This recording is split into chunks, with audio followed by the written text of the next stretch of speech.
오늘 우리에게 주시는 하나님의 말씀은 마태복음 20장 1절에서 16절까지 말씀입니다.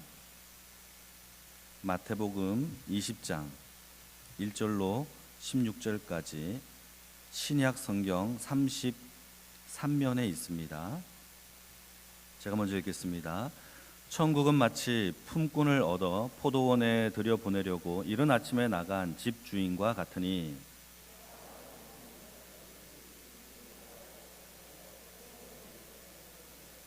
또 제3시에 나가보니 장터에 놀고 서 있는 사람들이 또 있는지라.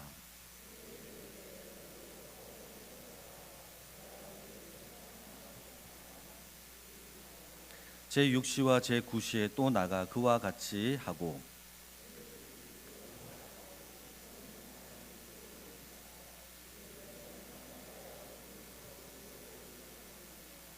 이르되 우리를 품꾼으로 쓰는 이가 없음이니이다. 이르되 너희도 포도원에 들어가라 하니라.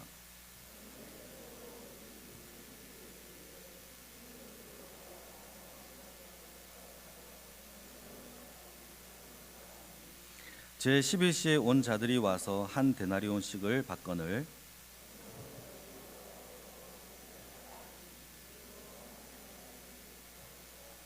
받은 후 집주인을 원망하여 이르되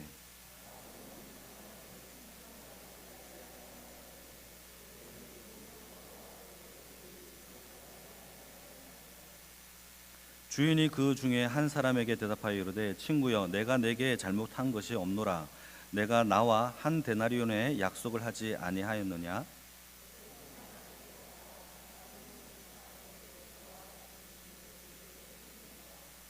내 것을 가지고 내 뜻대로 할 것이 아니냐? 내가 선함으로 내가 악하게 보느냐? 이와 같이 나중된 자로서 먼저 되고 먼저 된 자로서 나중되리라. 아멘. 반갑습니다. 우리 옆에 있는 분들에게 한번 인사할까요? 한번 인사하시겠습니다. 반갑습니다. 잘 지내셨고요. 네, 오늘은 마태복음 20장 말씀을 가지고 아버지의 크신 사랑이라는 제목으로 말씀을 증거하겠습니다. 오늘 본문을 우리가 조금 이해하는 데 있어서 우리가 먼저 생각해야 될 게 있어요. 오늘 본문에는 모든 비유에는 참 중요한 핵심인데 이 비유가 말하려고 하는 핵심의 주제가 무엇인지를 우리가 생각하고 비유를 봐야 돼요. 그러니까 오늘의 비유에서 우리가 계속 생각하고 계속 내내 우리가 집중해야 될 것은 무엇이냐 하면 이 비유의 핵심 메시지가 뭔가, 한마디로 얘기하면 누가 주인공인가, 주인공이 누군가를 들여다 봐야 되는 것입니다. 오늘 이 비유를 흔히 포도원 품꾼의 비유라고 하거든요. 그러면 이 비유에서의 주인공이 포도원의 품꾼들이 주인공인가? 한번 생각해 봐야죠. 그런데 오늘 본문을 읽어보면은 품꾼들이 주인공이 아니에요. 그럼 누구냐? 우리 같이 한번 1절을 같이 한번 읽어볼까요? 1절입니다. 시작. 천국은 마치 품꾼을 얻어 포도원에 들여보내려고 이른 아침에 나간 집주인과 같으니. 누가 주인공이죠? 어떤 집주인이에요. 천국은 마치 어떤 집주인이래요. 그런데 어떤 집주인이냐?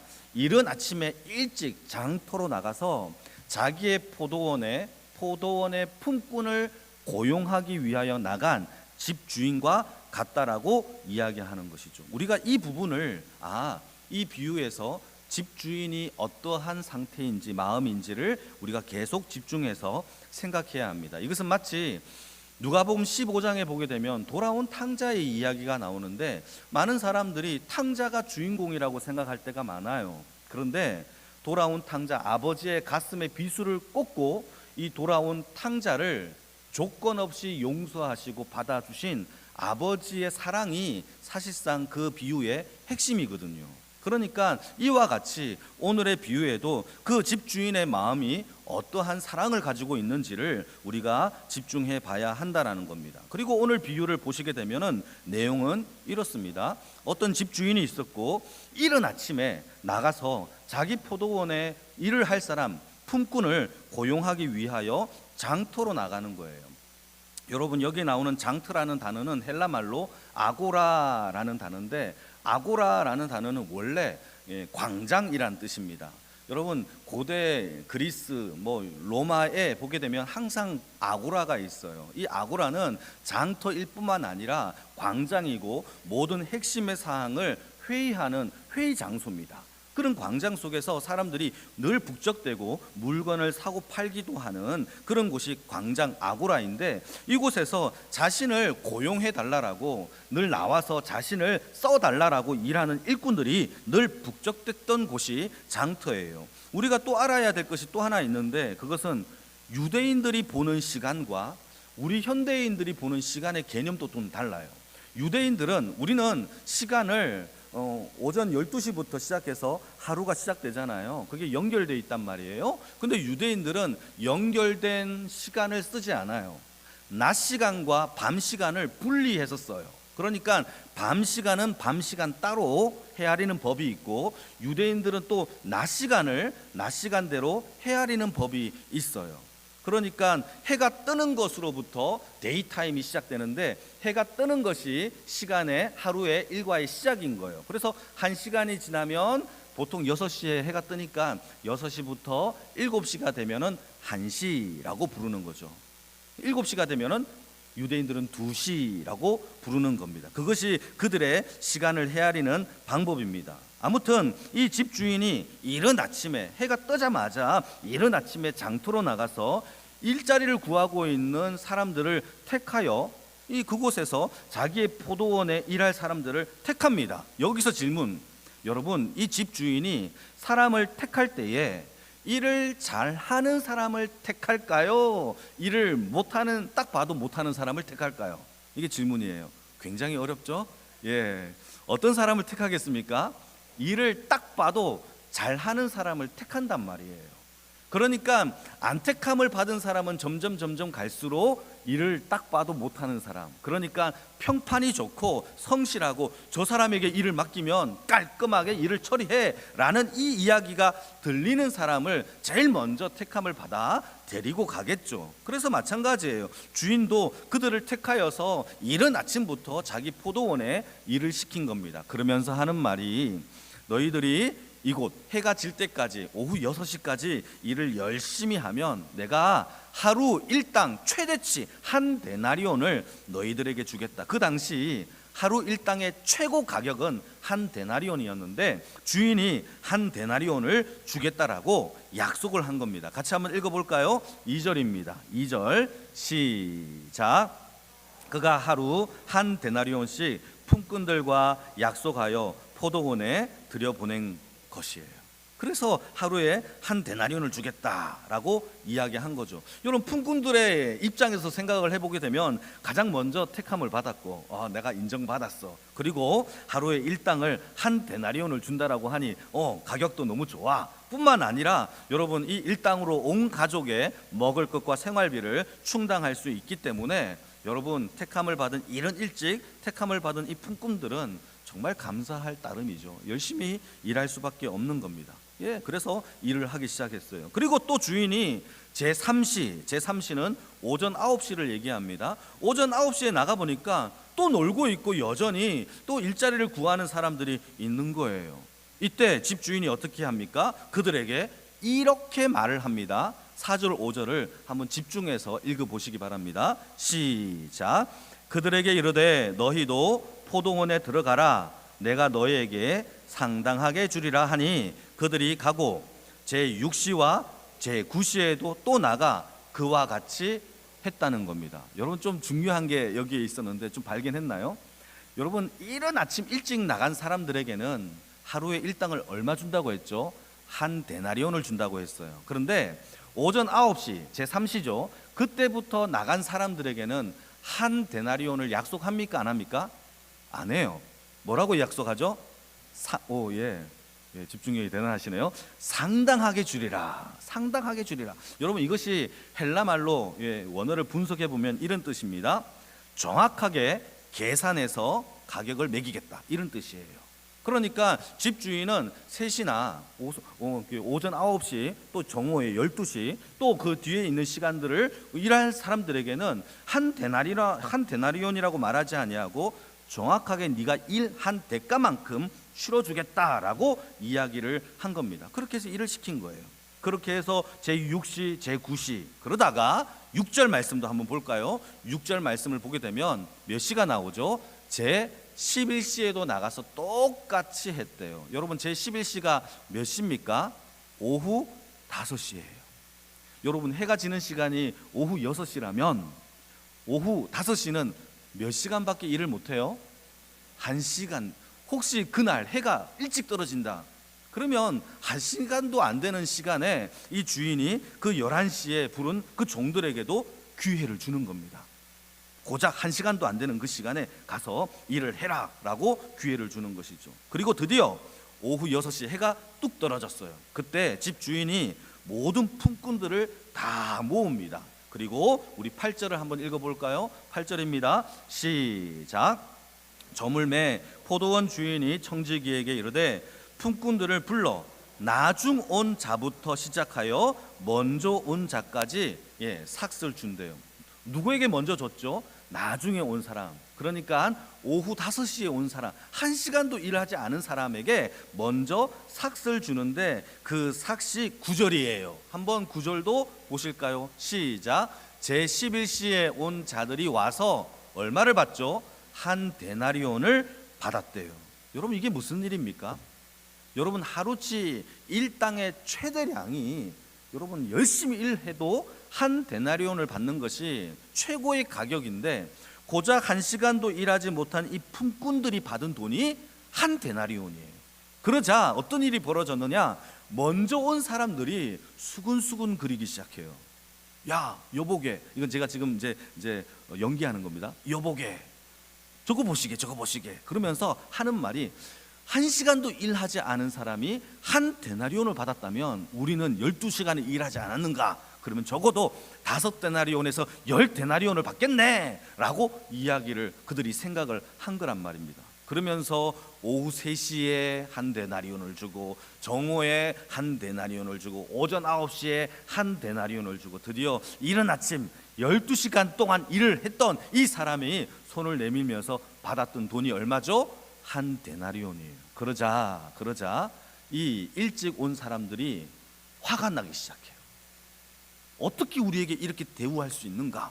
라고 하면서 11절 12절을 같이 한번 읽어볼까요? 시작. 받은 후 집 주인을 원망하여 이르되 나중 온 이 사람들은 1시간밖에 일하지 아니하였거늘 그들을 종일 수고하고 더위를 견딘 우리와 같게 여기는 것이 불공평하다 이거예요.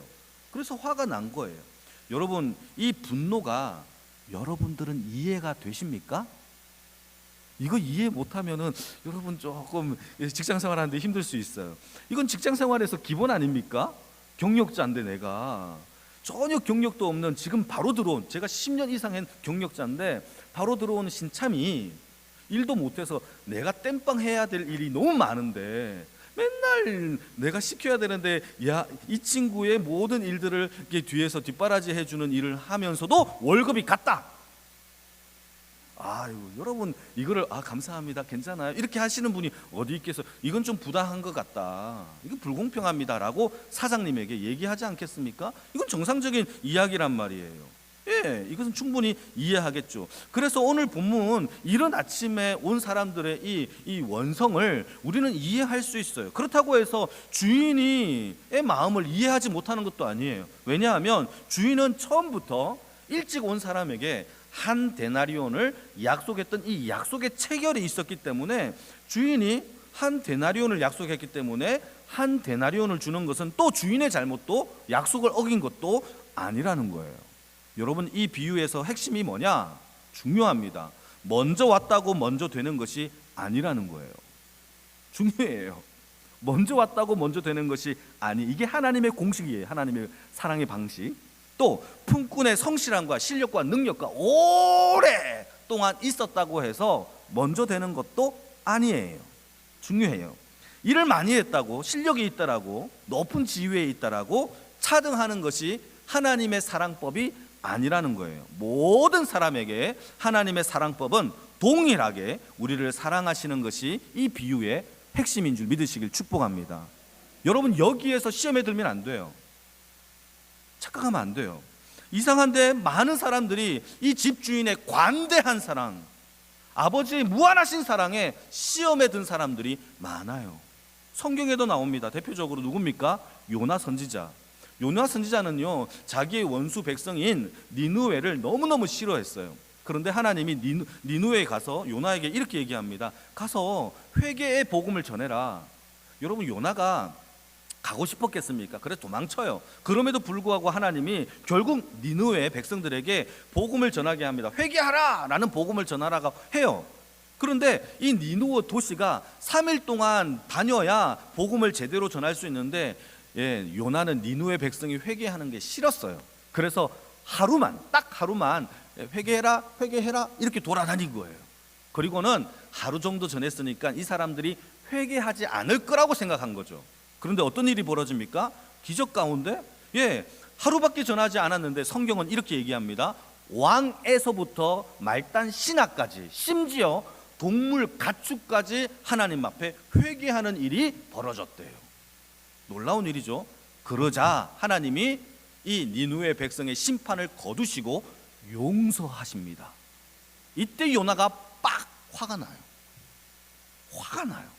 어떻게 이럴 수가 있냐고요. 하나님 그럴 줄 알았다고 나를 써지 말지 왜 썼냐고 이렇게 얘기를 해요.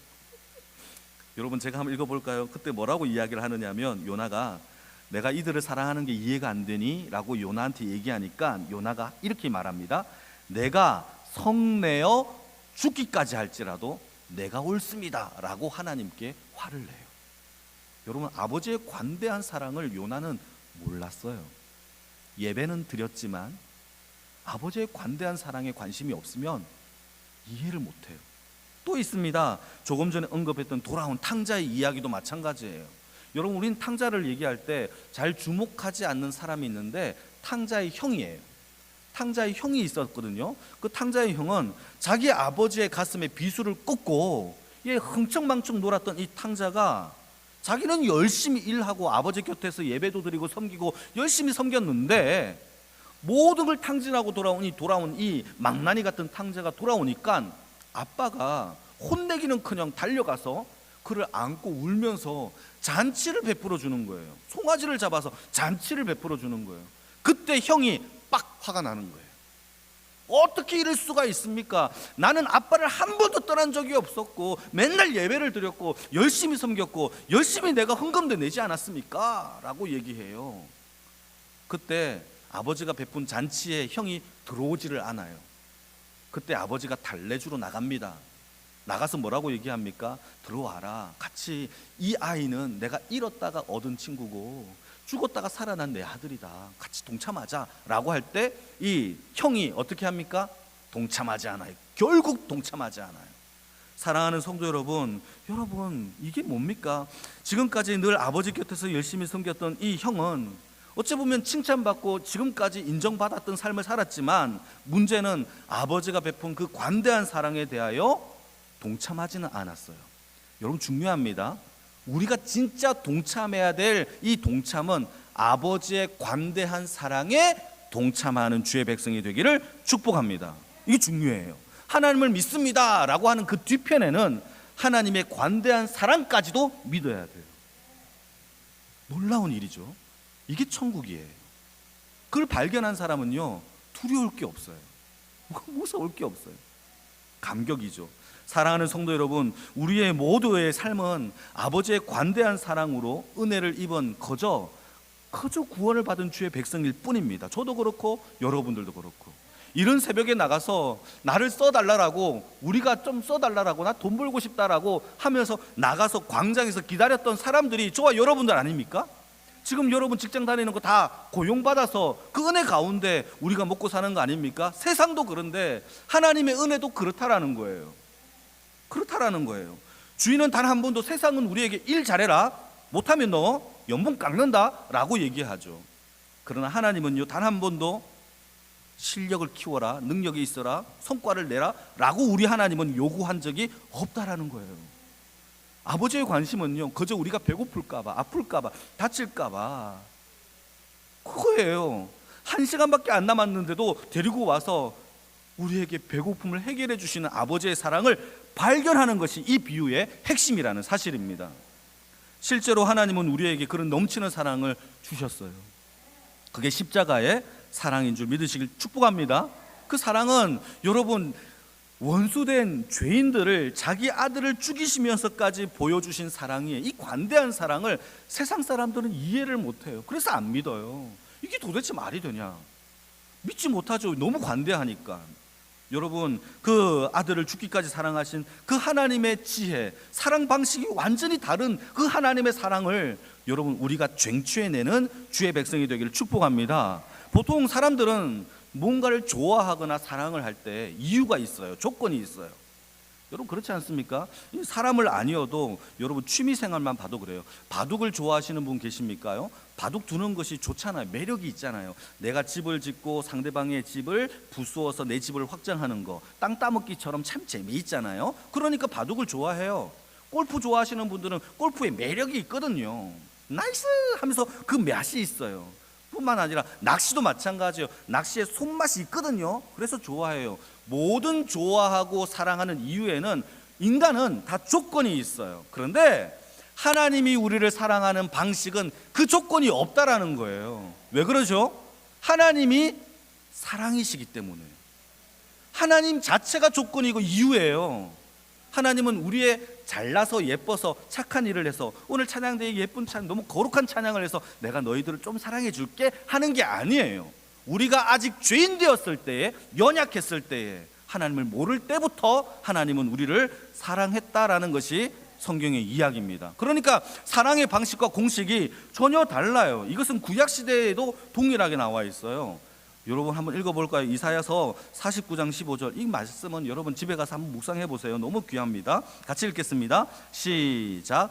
여인이 어찌 그 젖먹는 자식을 잊겠으며 자기 태에서 난 아들을 긍휼히 여기지 아니하겠느냐? 그들은 혹시 잊을지라도 나는 너를 잊지 않겠다. 이게 아버지의 사랑이에요. 여러분, 아기를 낳은 엄마가, 젖먹이는 엄마가 아기의 젖먹이는 시간을 까먹습니까? 안 까먹죠. 정신 차려서 새벽이라도 울면 아기한테 젖먹이고 아침에 일어나자마자 아기를 보고 이러잖아요. 그런데 가끔 가다가 너무 피곤해서 깜빡 잊을 수는 있겠죠. 근데 우리 하나님은 그 깜빡 잊는 것도 없대요. 우리를 너무너무 사랑하시고 계속 우리만 쳐다보고 우리에게 관심을 주시는 분이 우리 하나님이시다라는 것이 구약 성경의 하나님의 사랑법이에요.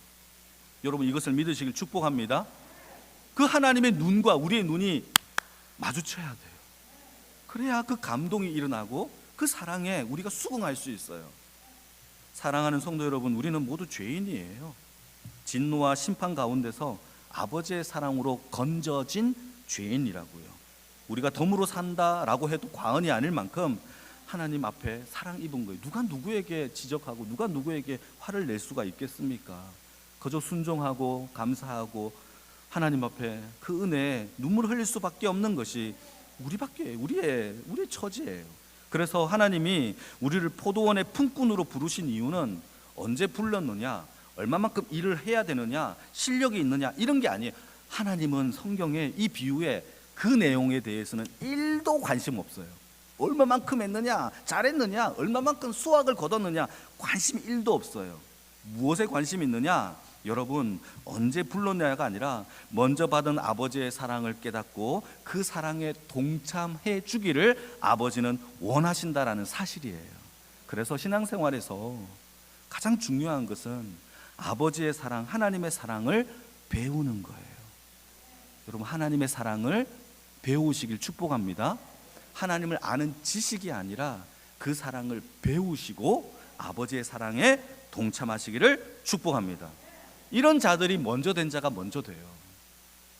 먼저 된 자가 왜 자꾸 나중이 되죠? 그 이유는 포도원에 누가 빨리 일을 하느냐, 누가 더 빨리 왔느냐, 누가 더 실력이 있느냐, 자기들끼리 싸운단 말이죠. 그래서 화가 나는 거예요. 그 밭에서 아버지의 사랑을 발견하는 것이 천국을 누리는 자예요. 천국을 아는 지식, 날로지가 아니라 그 사랑에, 아버지의 사랑에 천국을 누리고 사는 것이 천국입니다.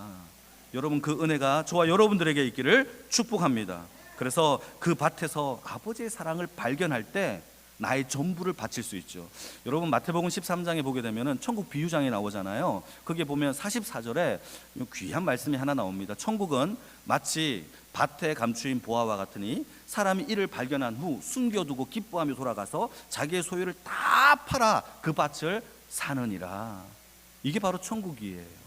여러분, 우리가 다 포도원으로 부르신 품꾼과 같다면 이곳에서 우리가 무엇을 해야 되겠죠? 보화를 발견해야 돼요. 일을 하는 사람이 아니에요. 일을 하더라도 보화를 발견해야 돼요. 그 보화가 뭐죠? 내가 하나님의 아버지의 사랑을 입은 하나님의 품꾼이구나, 그 아들이구나, 내가 용서함을 받은 탕자구나, 이것을 깨닫는 주의 백성이 되기를 주님의 이름으로 축복합니다. 그래서 어떤 사람은 밭에서 일을 하다가 아버지의 그 사랑을 발견하고 아버지가 자기의 전부인 그 아들 예수를 나에게 주신 것처럼 나도 내 모든 전부를 다 팔아 그 밭을 사는 인생이 있느냐 하면, 반대로 아버지의 사랑을 가르쳐주고 어릴 때부터 계명을 열심히 지켰던 어떤 한 청년은 자기의 쌓아놓은 재물 때문에 하나님을 버리는 청년도 있었다라는 겁니다. 여러분, 19장에 그 내용이 나오는데 한번 읽어볼까요? 마태복음 19장 21절 22절입니다. 같이 읽겠습니다. 시작. 예수께서 이르시되 내가 온전하고자 할진대 가서 내 소유를 팔아 가난한 자들에게 주라. 그리하면 하늘에서 보화가 내게 있으리라. 그리고 와서 나를 따르라 하시니 그 청년이 재물이 많은 고로 이 말씀을 듣는 것이 불편해지기 시작합니다. 그리고는 떠나요. 여러분, 뭡니까? 이 밭에서 아버지의 사랑을 발견하고는 나의 전부를 다 팔아 그 밭을 사는 인생이 있느냐 하면, 반대로 내 재물 때문에 아버지의 밭을 포기하는 인생도 있다라는 사실입니다.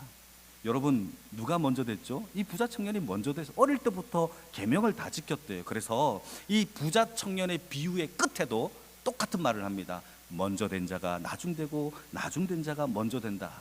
오늘 이 비유의 결론과 똑같아요. 여러분, 우리는 천국은 다른 것에 있는 것이 아니에요. 밭을 갈다가 보화를 발견하는 그 아버지의 사랑을 발견하는 것이 바로 천국이에요. 계명을 다 지켰다고 되는 것도 아니에요. 여러분, 계명을 주신 아버지의 사랑을, 그 사랑 안에 동참하는 것이 천국이에요. 그게 바로 천국인 거죠. 어째 보면 저도 그렇고 여러분들도 그렇고 우리는 유대인도 아니고 이스라엘 백성도 아니잖아요.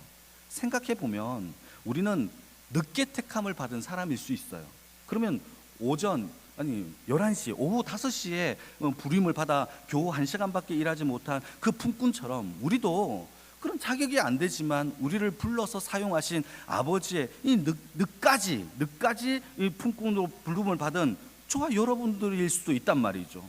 그럼에도 불구하고 우리를 너무너무 사랑하셔서 우리를 위하여 그의 아들 예수 독생자를 우리에게 주신 그 베푸신 사랑을 우리가 입었다라는 사실입니다. 그렇다면 얼마나 감사해야 되겠습니까?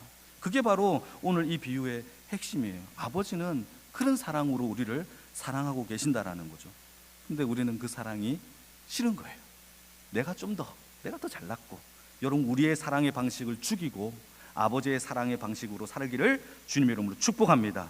그렇다면 우리도 아버지의 사랑을 배우고 또 다른 사람이 잘 될 때에 함께 기뻐하고 너무너무 축하해주고, 뿐만 아니라 다른 사람들의 단점과 허물을 내가 덮어줄 수 있는, 나로 인하여 덮어줄 수 있는 주의 귀한 천국의 백성들이 다 되기를 주님의 이름으로 축복합니다. 그래서 우리 교회가 그런 천국 같은 그러한 교회가 되기를 주님의 이름으로 축복합니다.